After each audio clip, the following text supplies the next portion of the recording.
In this video, I'm going to show you how you can easily remove contacts on Facebook.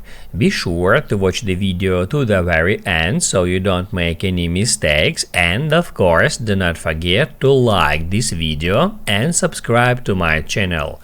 So let's get started, and first off, open up Facebook app, then go to menu and then hit add gear icon to open up settings.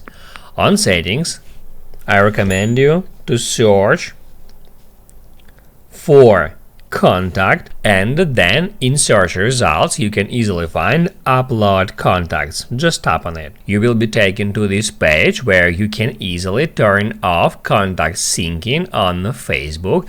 Just make sure that upload contacts setting turned off.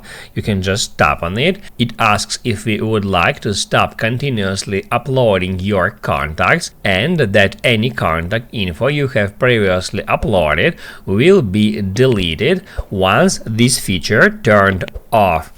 Hit add turn off. That's it. Now you can write down in the comments below if you have any questions about that tutorial. Hit the like button if you liked that video, and see you in the next one.